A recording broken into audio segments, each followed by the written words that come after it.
Welcome back. It is important for parents and caregivers to know what to do in an emergency, but some may not be prepared because they're more fluent in Spanish than English. Dr. Joseph Adashek and Meghan Ireland are trying to help. Thank you both for coming in this morning. Well, thank you for having us. Well, Doctor, I'll start with you. You deal with a lot of expecting women, and I'm guessing that there are a lot that English isn't their first language, or the people in their home, English isn't their first language. No, absolutely not. And especially here in Las Vegas, we have a lot of patients that speak only Spanish or are bilingual, or a lot of people just everywhere you meet speaks only Spanish. So because of that, you know, we only do high-risk pregnancies in our office, and so we built a spa for pregnant women and do massage and all of that, but we also do classes. And we always did the classes in English, but now we do infant CPR classes in Spanish. Because you want to make sure that you're not just done with these families when the baby comes out. You want to make sure that they know what to do next. No, yeah, we spend so much time and energy giving them a healthy baby, and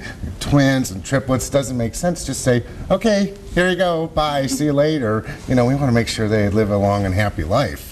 Well, good. Infant CPR and First Aid are so important.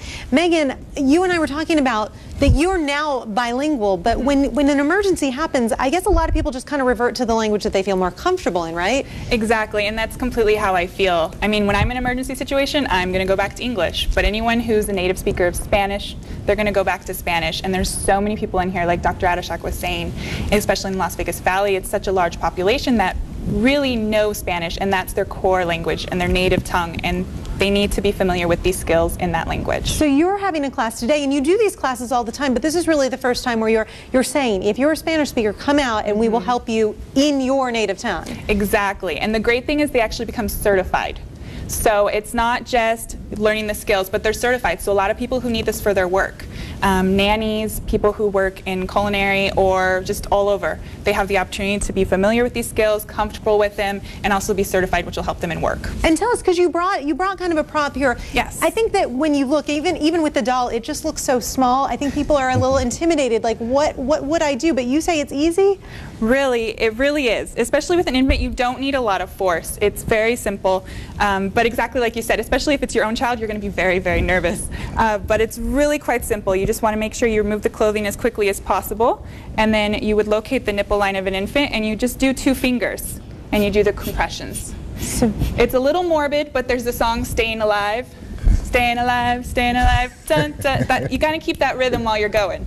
And really great to get people really comfortable. The compressions are extremely important to keep the blood flowing if an infant is unresponsive. And now, does that also work in Spanish if you do staying alive, or you'll find out today? You know, usually when I do my Spanish classes, I mention the Staying Alive, but most people aren't familiar with that disco song. So you'll have to come up with a different song. As your time goes on, you'll figure out exactly what they relate to. Well, let's put the information on the screen, because there is a class today. There's also ones coming up in the future months, but there was one today, and it's over at Bliss, which is on Fort Apache near Russell, and it's just such a great idea. Whether, I mean, even we were also talking about how some people maybe have done this in the past, but then they let their certification go and they don't need, so even a reminder for those people who maybe did it, go out there, get yourself trained, just in case. It would be great if we never had to use these skills.